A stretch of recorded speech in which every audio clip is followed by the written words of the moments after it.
Next topic start करते हैं, electric potential due to an electric dipole. Electric potential, electric potential due to an electric dipole. So already 11th में हमने dipole का study कर लिया है, तो इससे पहले थोड़ा सा रिवाइज कर लेते हैं क्या है dipole. Okay, so electric dipole क्या होता है वो हम देख लेते हैं पहले। Electric dipole, so electric dipole दो पोल तो है। So consider two charges with equal magnitude and opposite in a polarity. So two charges plus and minus charge, two charges plus q and minus q separated by finite distance, finite distance 2 2l, finite distance 2l is known as the electric dipole. So two charges, positive charge and negative charge, plus q and minus q separated by a finite distance 2l is known as a dipole. तो अगर हम AB dipole consider करते हैं, AB is a dipole, तो A point पे हम charge रखेंगे plus q, B point पे हम चार्ज रखेंगे minus q, separated by distance, दोनों में डिस्टेंस कितना होना चाहिए 2l, then this is known as a electric dipole. तो उसे हम क्या कहते हैं, इलेक्ट्रिक डायपोल कहा जाता है, इसे कहा जाता है इलेक्ट्रिक डायपोल। अब डायपोल का अगर हम सेंटर लेते हैं, suppose O is a centre, तो इसके लेंथ इक्वली डिवाइड होगी, that is L and centre से क्या होगा L एंड L। ये हमने 11th में स्टडी किया है। Then line passing through centre of dipole, line passing through centre of charges, line passing through centre of charges is known as a axis. अब ये मैं रफ कर देता हूं, लाइन पासिंग थ्रू, सपोज एक लाइन पास कर रही है centre of charges, centre of charges से एक लाइन पास कर रही है, this line is known as a dipole axis, dipole axis।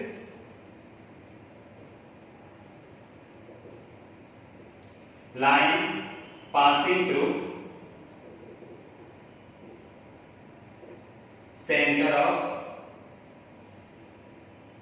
two charges,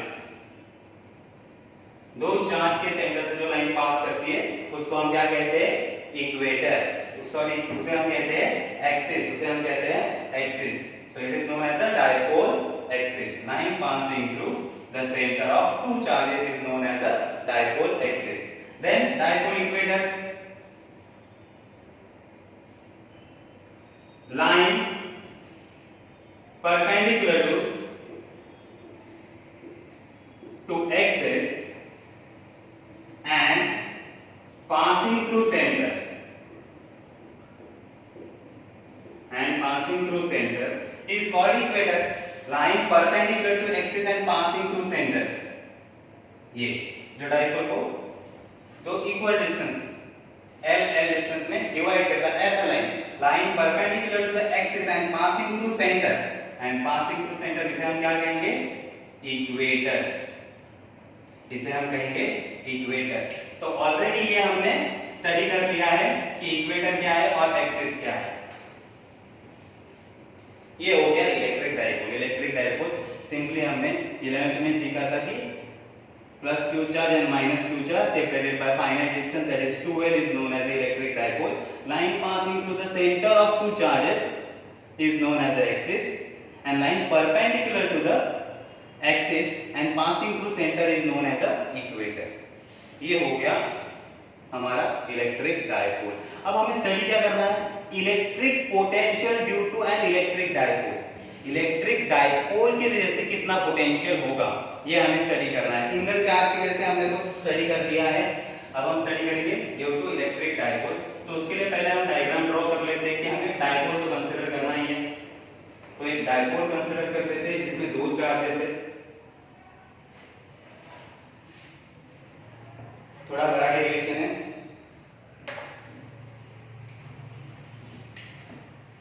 अब हम लेते हैं दो चार्जेस, एक plus q charge at point A and minus q charge at point B, separated by finite distance 2l, separated by finite distance 2l. Let O be the center. अब हम यहाँ लिखेंगे O सेंटर ले लेते हैं। अब centre से हम एक पॉइंट कंसीडर कर रहे हैं, पॉइंट C।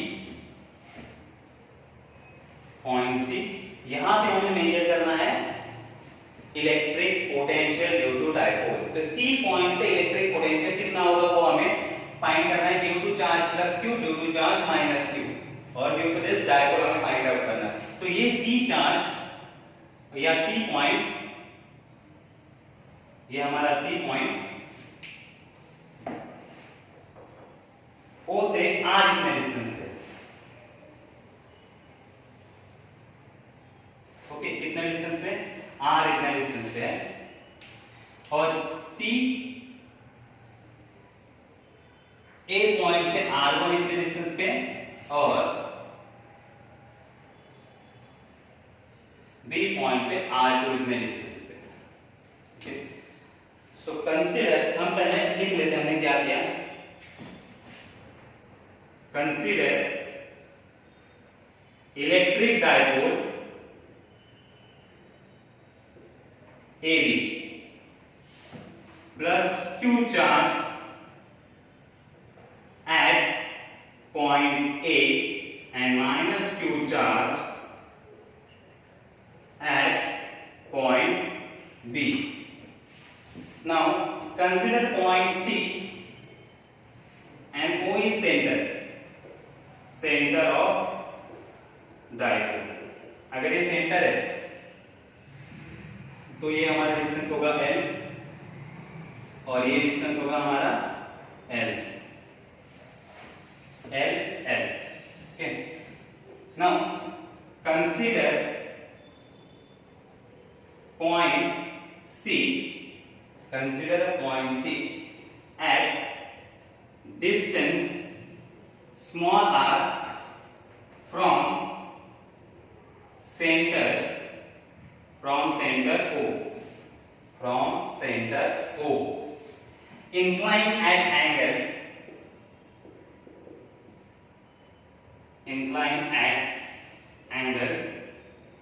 थीटा। कितने एंगल पे इंक्लाइन है ये, थीटा इतने एंगल पे ये इंक्लाइन है।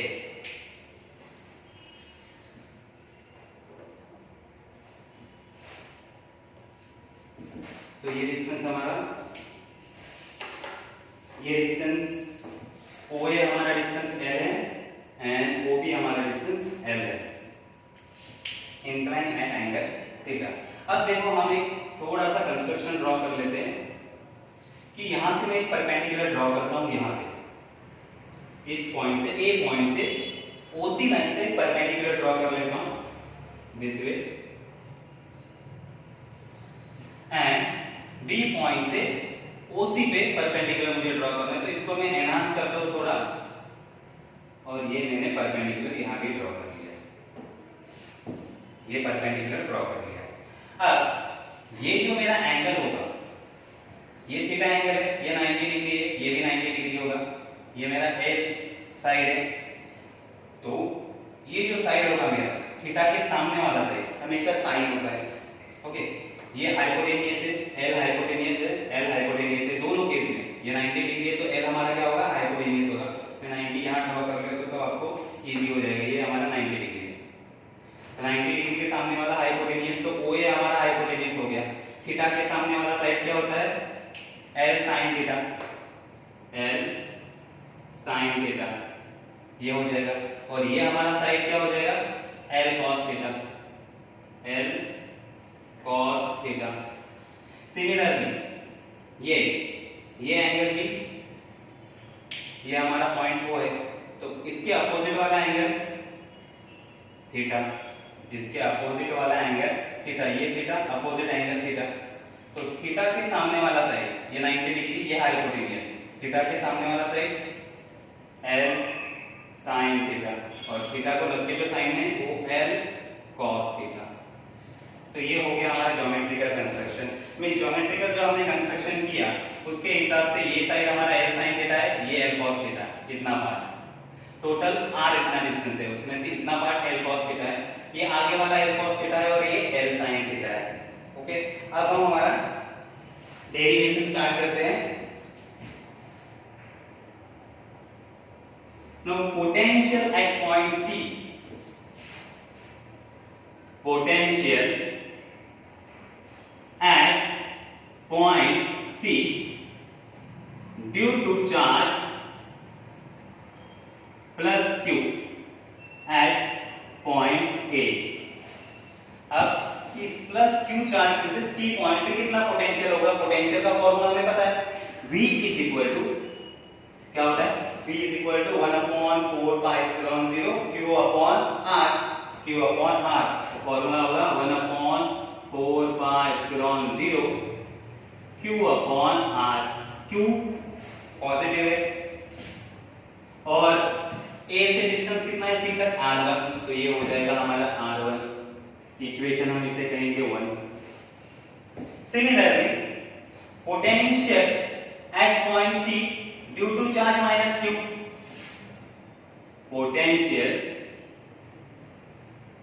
at point C due to charge minus Q at point B, ये कितना हो जाएगा, सेम फॉर्मूला से डिस्टेंस चेंज होगा थोड़ा सा, तो हमारा फॉर्मूला होगा, इसे हम कहेंगे V1, इसे हम कहेंगे V2 is equal to 1/4 pi epsilon 0 minus Q upon R2, minus Q upon R2, equation 2।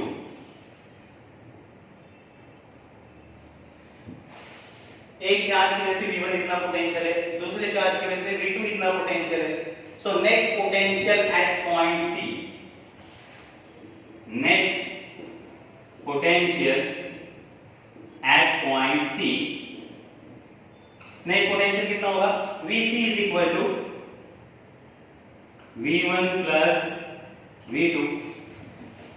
तो V1 V2 में से कॉमन देखो क्या है, 1/4 pi epsilon 0 Q, चार्ज भी कॉमन है तो इसको बाहर निकाल दो, Q/4 pi epsilon 0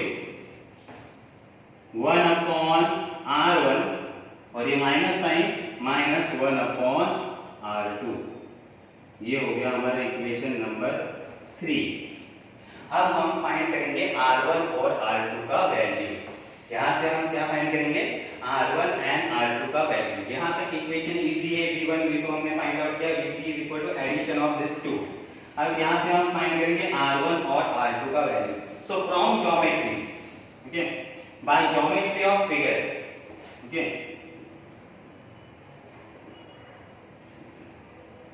अब ज्योमेट्री स्टडी करते हैं, R1 का वैल्यू हमें फाइंड करना है। देखो ये अगर हम ट्रायंगल लेते हैं, ये अगर हम ट्रायंगल लेते हैं तो यहां ध्यान दो, ये टोटल साइड OC का वैल्यू कितना है, R, OC का वैल्यू कितना है, R। अब remaining O to this point, यहां तक इस साइड का वैल्यू क्या रहेगा, R minus L cos theta.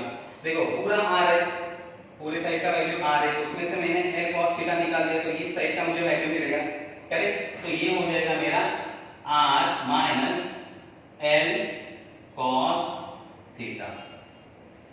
ये डायग्राम मैं वहां ड्रॉ करता हूं तो आपको इजीली समझ में आ जाएगा मैंने क्या किया है। ये ऐसा है, ओके। अब ये मेरा 90 डिग्री है, यहाँ ये A पॉइंट, ये C पॉइंट और ये बीच वाला मेरा पॉइंट। सपोज हम इसको नाम दे देंगे कुछ अलग सा, या फिर यहाँ वाला पॉइंट ये कंसीडर करो। अब O टू C जो मेरा डिस्टेंस था वो क्या था, मेरा O to C total distance R था, टोटल डिस्टेंस R था। उसमें से L cos थीटा मैंने हटा दिया, उसमें से ये साइड मैंने हटा दिया L cos थीटा, तो ये बचा क्या R minus L cos theta, और ये मेरा L sin थीटा, और ये मेरा R होगा। तो अब इसमें अगर हम पाइथागोरस थ्योरम अप्लाई करेंगे, इसमें अगर हम पाइथागोरस थ्योरम अप्लाई करेंगे तो क्या होगा, इसमें अगर पाइथागोरस थ्योरम अप्लाई किया हमने, R1 square is equal to hypotenuse 90 degree के सामने वाला, R1 square is equal to R minus L cos theta square plus L sin theta square, ये हमारा वैल्यू होगा। अब इसको हम सॉल्व करेंगे, इसको हम सॉल्व करेंगे। So R1 square is equal to R square plus sorry minus 2 time RL cos theta plus L square cos square theta, और यहां plus L square sin square theta. ये समझ में आ गया। Therefore R square minus 2RL cos theta plus L square common sin square theta plus cos square theta, तो ये हो जाएगा 1, ये हो जाएगा 1। Therefore R1 square is equal to R square, इसका वैल्यू 1, तो बचा plus L square minus 2RL cos theta, ये हो गया हमारा R1 का वैल्यू 1 मिल गया हमें, ये इक्वेशन 1 आ गया। सिमिलरली अगर हम R2 का वैल्यू फाइंड आउट करें, अगर हम R2 का वैल्यू फाइंड आउट करें, ये यहां तक, अब R2 के लिए ट्रायंगल देखो, ये बड़ा वाला ट्रायंगल है, तो R2 के लिए ट्रायंगल ऐसा हो जाएगा, ये गया यहां से, देन ये, और ऐसा हमारा ट्रायंगल है, ये हमारा पॉइंट B है, ये एक्स्ट्रा डिस्टेंस,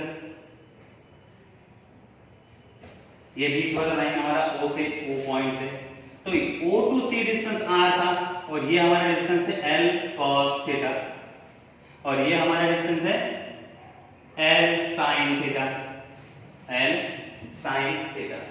तो O to this total length कितना हो जाएगा, R plus L cos theta, R plus L cos theta, ये हमारा 90 डिग्री है, ये हमारा 90 डिग्री है, और R2 हमारा क्या हो जाएगा, हाइपोटेन्यूज। तो इस केस में हमारा जो फॉर्मूला होगा वो होगा R2 square is equal to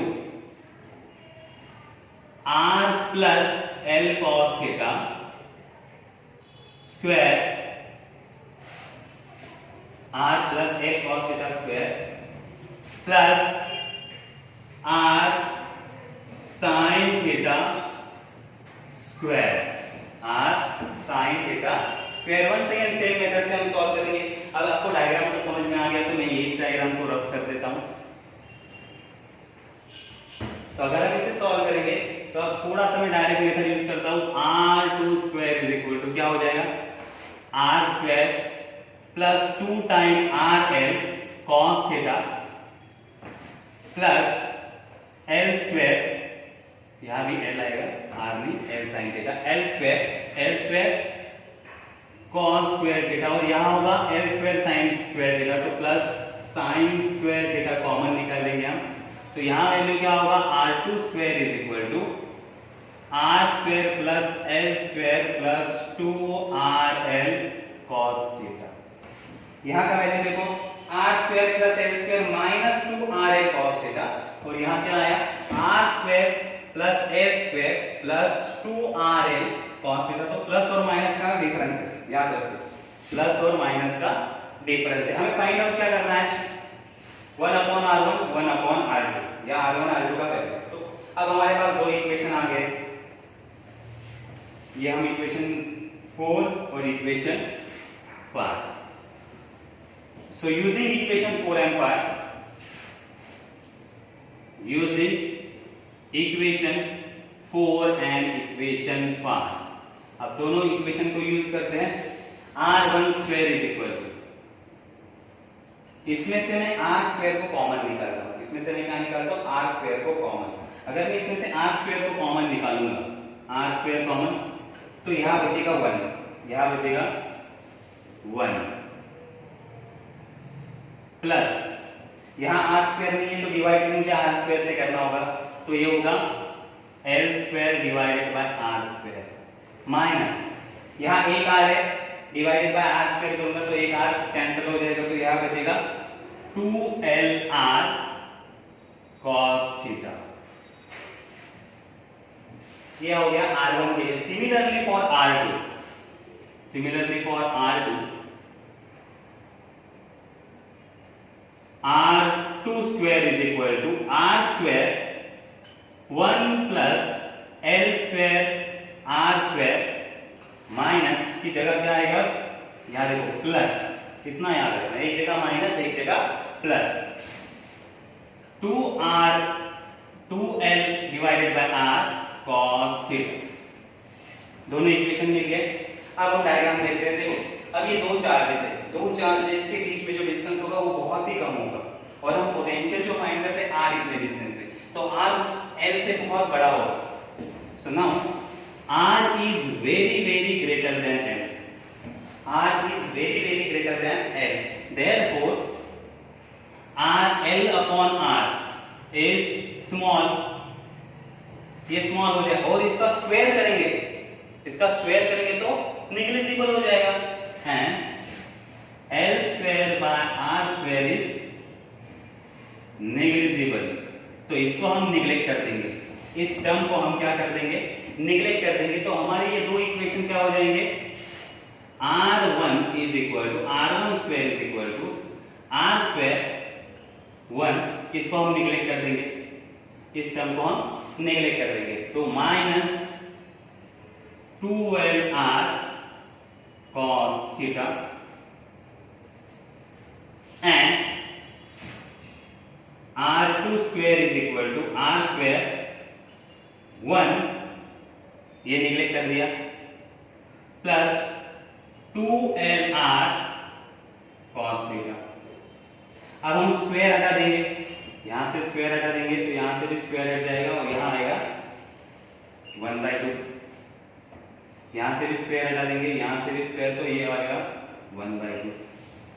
अब हमें फाइंड करना है 1/r1 1/r2, तो दोनों का रेसिप्रोकल ले लो, तो क्या हो जाएगा 1/r2 और 1/r1,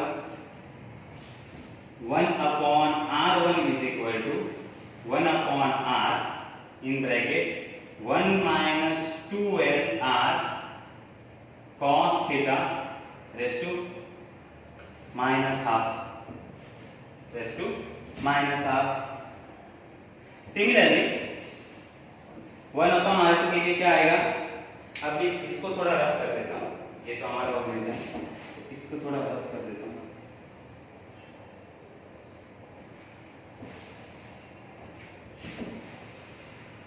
So 1/r2 is equal to 1/r 1 plus 2lr cos theta raised to minus half, क्योंकि 1/, किया तो पावर रेस्ट टू हो गया।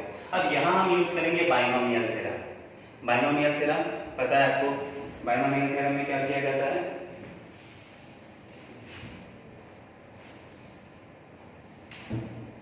हमारी इक्वेशन क्या था, r1 square is equal to r square plus l square minus 2rl cos theta था हमारा, ये फोर्थ इक्वेशन था हमारा। अब हम यूज करेंगे using binomial theorem, using binomial theorem हमें क्या कहता है, बाइनोमियल थ्योरम में 1 plus x raised to n is equal to, that is 1 minus nx, 1 minus nx, और हायर ऑर्डर टर्म को हम क्या करते हैं, निगलेक्ट कर देते हैं, हायर ऑर्डर टर्म को हम निगलेक्ट कर देंगे, तो यहां भी हम वैसे ही करेंगे, nx करेंगे, तो जहां प्लस है वहां माइनस आ जाएगा, जहां माइनस है वहां प्लस आ जाएगा, तो 1/r1 क्या हो जाएगा हमारा, 1/r1 is equal to 1/r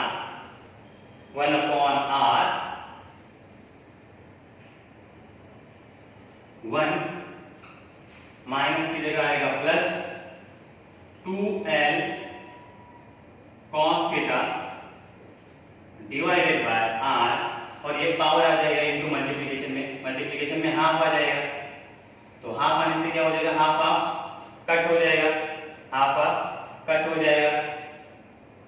okay, ये पावर आ जाएगी, आप प्लस ले लो, ये देखो ये माइनस पावर आ गया तो माइनस माइनस प्लस हो गया और पावर हाफ में, तो हाफ हाफ ये कट हो गया, तो ये होगा l cos theta. Similarly 1 upon r2 क्या होगा हमारा, 1 अपॉन r 1, यहां प्लस है, ये साइन आ गया, so plus 2l cos theta divided by r, और n पावर क्या है -2, 1 अपॉन 2, तो ये आ गया -1 अपॉन 2, यहां हो गया माइनस, तो ये 2 कट हो जाएगा वापस। तो r1 और r2 का वैल्यू हमें मिल चुका है। r1 का value 1 upon r1 is equal to 1 upon r 1 plus l cos theta divided by r, 1 upon r2 is equal to 1 upon r 1 minus l cos theta divided by r। ये दोनों value हमें मिल गई है। अब ये दो value हम put करेंगे in equation 3, so put this value in equation 3। Equation 3 में अगर हम पुट करेंगे तो क्या होगा, put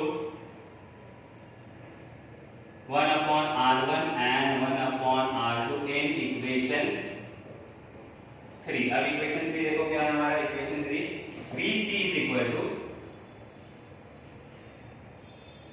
Q upon 4 pi epsilon 0, ये आ गया 1 upon r1, 1 upon r in bracket 1 plus l cos theta divided by r, और minus 1 by r 1 minus l cos theta divided by r। ये दोनों वैल्यू हमने पुट कर दिए, r1 1 upon r 1 plus l cos theta divided by r, एक value minus sign 1 upon r2 1 upon r 1 minus l cos theta divided by r, दोनों value आ गया।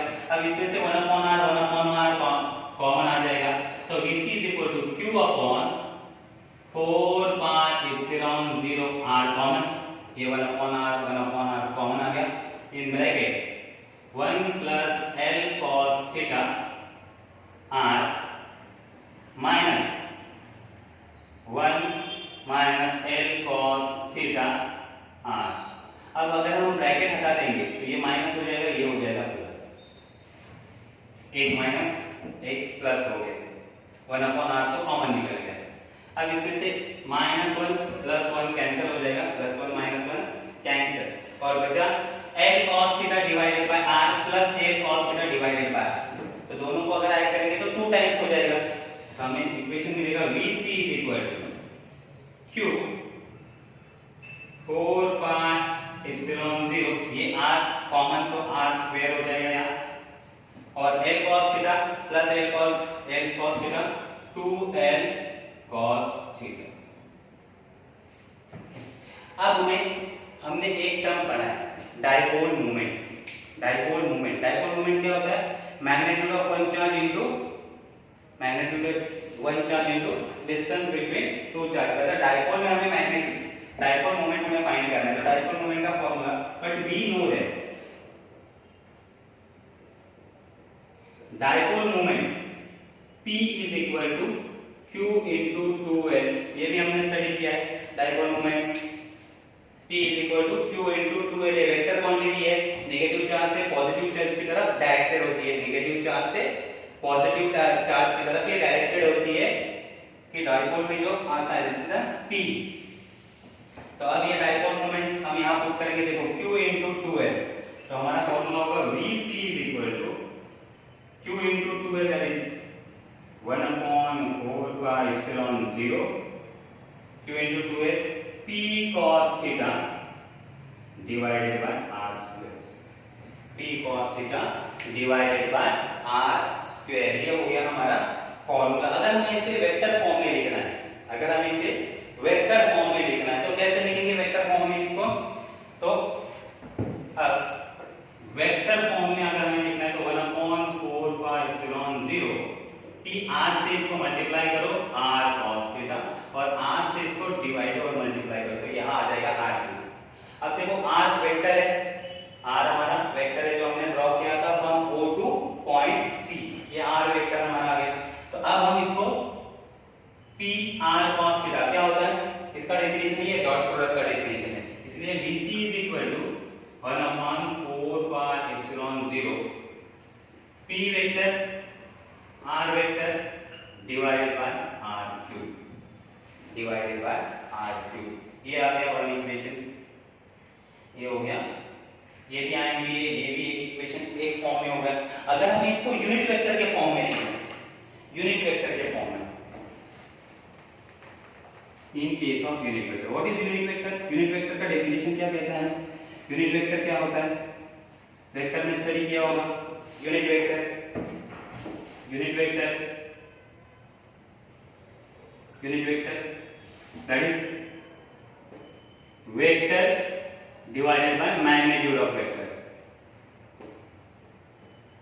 Vector divided by magnitude of vector. Means अगर r के लिए मुझे लिखना है तो मैं कैसे लिखूंगा? r क्या is a unit vector that is vector divided bye its magnitude, vector divided bye its magnitude. तो यही फार्मूला मैं यूनिट वेक्टर के फॉर्म में कैसे लिखूंगा? एक vector divided by means VC is equal to 1/4 pi epsilon 0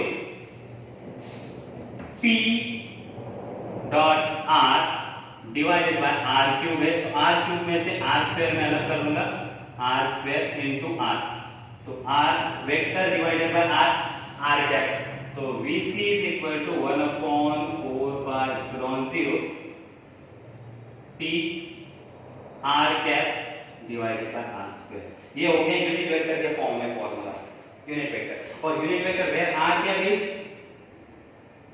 unit vector along direction कौन सा होगा? OC, OC के डायरेक्शन में ही होगा हमारा, OC डायरेक्शन में होगा। अब एक केस, ये फॉर्मूला हम कंसीडर करते हैं, यहां तक तो हो गया हमारे फॉर्मूले डायपोल के लिए। डायपोल के लिए हमने तीन फॉर्मूले फाइंड आउट किए, एक टर्म्स, एक एंगल के टर्म में जहां डॉट प्रोडक्ट नहीं दिया था, एक वेक्टर फॉर्म में जहां क्यूब भी आता है, और एक यूनिट वेक्टर के फॉर्म में। ऐसे हमने तीन फॉर्मूले लिख दिए हैं। तो अब कोई भी आपको बोलेंगे डिराइव करने के लिए, आप डिराइव कर सकते हो, यहां तक डिराइव कर लो, देन डॉट प्रोडक्ट पुट करो, एक तो वेक्टर फॉर्म या फिर यूनिट वेक्टर फॉर्म में, जो भी आएगा आपको डेरिवेशन प्रूव करने के लिए उस हिसाब से आप उसको चेंजेस कर लो। ठीक है, अब हमें क्या करना है? अब हमें फाइंड आउट करना है कुछ केसेस। देखो मैं इस केस को कंसीडर, VC, इस फॉर्मूला को कंसीडर करता हूं। VC is equal to 4 pi epsilon 0 P cos theta by R square। Okay, ये P cos theta by R square, cube नहीं लेता तो ये वाला फॉर्मूला मैं कंसीडर करता हूं। VC is equal to 1/4 pi epsilon 0 P cos theta divided by R square। ये फॉर्मूला मैंने कंसीडर किया है। अब ये फॉर्मूला कब अप्लाई होता है? देखो ये डायपोल है हमारा, प्लस q माइनस q, और सर्टेन थीटा एंगल पे हम पोटेंशियल फाइंड कर रहे हैं C पे। अब हम कंसीडर करते हैं if theta is equal to 0 और theta is equal to 180 degree. अगर थीटा 0 है या फिर 180 डिग्री है, अगर थीटा 0 है या फिर 180 डिग्री, 0 होगा तो कैसे होगा? ये हमारा पॉजिटिव q, ये नेगेटिव चार्ज, और ये हमारा होगा यहां C पॉइंट, तो एंगल 0 हो गया। अगर 180 होगा तो यहां होगा पॉइंट 180 के लिए, तो ये एंगल 180 के लिए C पॉइंट यहां होगा, और थीटा के लिए 0 के लिए यहां होगा। cos 0 1, cos 0 1 होता है, cos 180 माइनस 1, तो फॉर्मूला क्या आएगा हमारा? VC is equal to 1/4 pi epsilon 0 plus minus P R square. So ये होता है मैक्सिमम वैल्यू, डायपोल का क्या होता है? मैक्सिमम, और पोटेंशियल का मैक्सिमम वैल्यू कहां होगा? एक्सिस पे, कहां पे होगा? एक्सिस पे पोटेंशियल का मैक्सिमम वैल्यू। और मिनिमम वैल्यू कहां होगा? सपोज हम कंसीडर करते हैं theta is equal to 90, if theta is equal to 90 degree means plus q minus q, ये हमारा इक्वेटर, ये हमारा इक्वेटर और पॉइंट सी हमने इक्वेटर पे ले लिया 90 डिग्री। सो हमारा फॉर्मूला हो जाएगा Vc is equal to 1/4 pi epsilon 0 P cos 90 degree divided by r square. Cos 90 is equal to 0, so Vc is equal to 0. So potential at equator is 0. बहुत बार MCQ में ये question आता है कि zero potential कहाँ पे होगा, कौन सी एक्सिस लाइन पे होगा? इक्वेटर। तो इक्वेटर पे आप जितने भी पॉइंट लोगे, इक्वेटर पे कोई भी पॉइंट ले लो, यहाँ पे पोटेंशियल क्या हो जाएगा? जीरो। तो ये याद रखना है, पॉइंट ऑन इक्वेटर, कोई भी पॉइंट आप चूज करो इक्वेटर पे, उस वहां पोटेंशियल क्या होगा? जीरो होगा। Potential is equal to zero at any point on equator, any point on equator. आप कोई भी पॉइंट इक्वेटर पे चूज करोगे तो जीरो आपको पोटेंशियल मिलेगा। और 0 डिग्री या 180 डिग्री ऑन एक्सिस पे पोटेंशियल क्या होगा? मैक्सिमम होगा। पोटेंशियल क्या होगा? मैक्सिमम होगा, ये आपको याद रखना है। तो electric potential due to electric dipole, simple step थे। क्या करना था? पहले हमें नेट पोटेंशियल फाइंड आउट करना था, Vc is equal to V1 plus V2। तो हमने स्टेप कैसे किए? देखो पहले हमने क्या किया? V1 फाइंड आउट किया, V2 फाइंड आउट किया, then Vc is equal to V1 plus V2।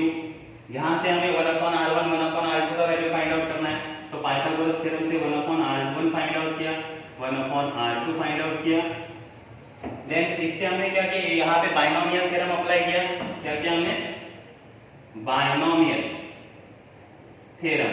Theorem apply करके जो हमारे पास वैल्यू है R1 और 1/R2 का वैल्यू हमने equation Vc is equal to V1 plus V2 में पुट कर दिया वो वैल्यू। और देन हमें फाइनल क्या पुट करना था? P is equal to Q into 2L, dipole moment का वैल्यू को हमें पुट करना था। डाइपोल मोमेंट हमें पुट करना था, तो हमें फार्मूला मिल गया Vc is equal to 1/4 pi epsilon 0 P cos theta upon r square, ये हमें वैल्यू मिल गया। इस तरह से हमने सॉल्व किया। तो ये कुछ स्टेप हमें सॉल्व करते जाना है।